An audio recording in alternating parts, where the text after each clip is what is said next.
নমস্কার দর্শক বন্ধুরা, ঝুমার রান্নাঘরে আপনাদের সবাইকে স্বাগত। আজ শেয়ার করছি বাড়িতে থাকা উপকরণ দিয়ে কিভাবে খুব কম খরচে মিষ্টির রেসিপি।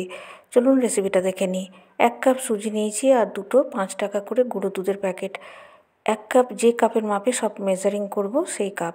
1 কাপ মাপ দিয়ে 2 কাপ জল কড়াইতে গরম হতে দিলাম, আর ওখান থেকে 1/2 কাপের মতো জল উঠিয়ে একটা গুঁড়ো দুধের প্যাকেট গুলে নিয়ে মিশিয়ে দেবো। এই দুধের মধ্যে এবার সুজিটা মিশিয়ে দেবো, 1 কাপ সুজি। বন্ধুরা, আমার এই রেসিপি আপনাদের ভালো লেগে থাকলে প্লিজ আমার চ্যানেল সাবস্ক্রাইব করবেন, পাশে থাকা বেল বাটনটা ক্লিক করে দেবেন। তাহলে যখনই নতুন নতুন রান্নার ভিডিও আপলোড করব তাড়াতাড়ি আপনাদের কাছে নোটিফিকেশান পৌঁছে যাবে।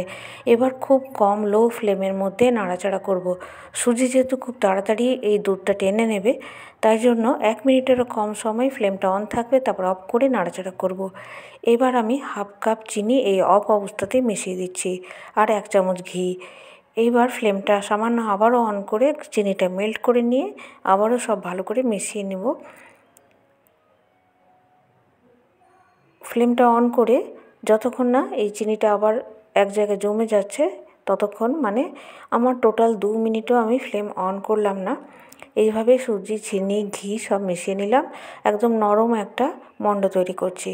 আর ফ্লেম অফ করেই আমি এই গুঁড়ো দুধের প্যাকেটটাও মিশিয়ে দিলাম। 2টো এলাচ দানা গুঁড়ো করেছি সেটাও দিয়ে দিলাম।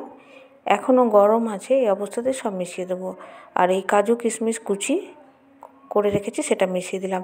এবার অফ অবস্থাতেই হালকা হাতে সব এক জায়গায় করে নিচ্ছি। কোনো ভালো করে যে জালি জালি আছে সুজির মাঝে, বাইন্ডিংটা নষ্ট করব না, হালকাভাবে একটু সব এক জায়গায় করে নিলাম, উপর থেকে একটু ঘি মাখিয়ে নিলাম। এবার এটাকে আমি দুদিকটা একটু কেটে নিয়ে সমান করে নেব, আর একটু কালার মিশিয়ে দিচ্ছি দুদিকটা দেখতে ভালো লাগার জন্য। আমি একদিকে সবুজ একদিকে গোলাপি এইভাবে মিশিয়ে নিচ্ছি। ইচ্ছে মতো কালার ব্যবহার করবেন। আমি কালারটা দিচ্ছি মিষ্টিটা যাতে খেতে ভালো, দেখতে ভালো লাগে। কম খরচে যদি এইভাবে সুজি মিষ্টিটা বানিয়ে নেওয়া যায়, সুজির হালুয়া যেমনভাবে করে থাকি আমি অনেকটা সেইভাবেই করলাম, খুব কম খরচের মধ্যে দেখতে যাতে ভালো লাগে। এবার মাঝখানে এই কালারগুলো দিয়ে দিচ্ছি। আর ভিডিওটা ভালো লাগলে প্লিজ লাইক শেয়ার অবশ্যই করে দেবেন। এইভাবে উপর নিচ আবার মিশিয়ে দিয়ে দুদিকটা সমান করে কেটে আমি একটা ফয়েলের মধ্যে এটা সরু সরু করে মুড়ে নেব। ভালো করে টাইট করে মুড়ে নিতে হবে। এই জায়গায় আমার একটু ক্যামেরার লেন্সটাতে ভাপ লেগে গেছে রান্নার, তাই স্টিমটা জমে এইভাবে ঘোলা হয়ে গেছে, তো এর জন্য আমি খুবই দুঃখিত। এবার আমি একটু বেক করে নেব, কারণ সুজি বেশিক্ষণ আমি কুকটা করিনি, এতে খেতে যদি একটু ভালো লাগবে তার জন্য করেছি, এটা না করলেও হবে। তো একটা কড়াইয়ের মধ্যে নুন দিয়ে একটা স্ট্যান্ড রেখে ঢাকা দিয়ে একটু গরম করে নিয়েছি, প্রিহিট করে নিয়েছি। তারপর এই দুটো বসিয়ে আবার 6 থেকে 7 মিনিটের জন্য রেখে দিয়েছিলাম ঢাকা দিয়ে লো ফ্লেমে।